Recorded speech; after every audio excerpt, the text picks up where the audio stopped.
உங்களுக்கு முருகன் மேல ஏதாவது மனக்குறை இருந்துச்சுன்னா, நான் கும்பிடுறேனேப்பா, உனக்கு இவ்ளோ அபிஷேகம் பண்றேனே, தினமும் கையெடுத்து கும்பிடுறேனே, நீ என்ன சோதிச்சுக்கிட்டே இருக்கிறியே, யார் யாரோ நல்லா இருக்கிறாங்களே, கெட்டவங்க எல்லாம் நல்லா இருக்கிறாங்களே, கெடுதல் நினைக்கிறவங்க எல்லாம் நல்லா இருக்கிறாங்களே, ஆனா முருகா என்ன ஏண்டா சோதிக்கிற அப்படின்ற எண்ணம் கேள்வி உங்க மனசுல இருந்ததுன்னா மறந்துடாதீங்க. நீங்க ஒரு சாதாரண சோடா புட்டியா இருக்கிற வரைக்கும் முருகன் உங்களை திரும்பி கூட பார்க்க மாட்டான். ஆனா நீங்க தங்க காசாக இருக்கிற போதுதான் அத்தனை சோதனைகளையும் கொடுத்து நீங்கள் தங்கம் என்பதை உலகிற்கு அவன் உணர்த்துவான். அதுக்காக மட்டும்தான் அந்த சோதனைகள்.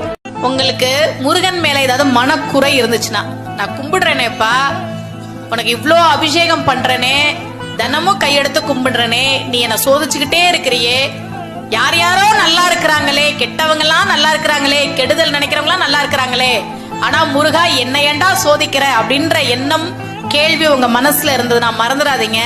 நீங்க ஒரு சாதாரண சோடா புட்டியா இருக்கிற வரைக்கும் முருகன் உங்களை திரும்பி கூட பார்க்க மாட்டான்.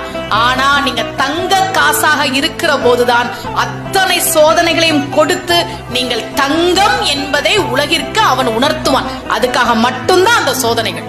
உங்களுக்கு முருகன் மேல ஏதாவது மனக்குறை இருந்துச்சுன்னா, நான் கும்பிடுறேனேப்பா, உனக்கு இவ்ளோ அபிஷேகம் பண்றேனே, தினமும் கையெடுத்து கும்பிடுறேனே, நீ என்ன சோதிச்சுக்கிட்டே இருக்கிறியே, யார் யாரோ நல்லா இருக்கிறாங்களே, கெட்டவங்க எல்லாம் நல்லா இருக்கிறாங்களே, கெடுதல் நினைக்கிறவங்க எல்லாம் நல்லா இருக்கிறாங்களே, ஆனா முருகா என்ன ஏண்டா சோதிக்கிற அப்படின்ற எண்ணம் கேள்வி உங்க மனசுல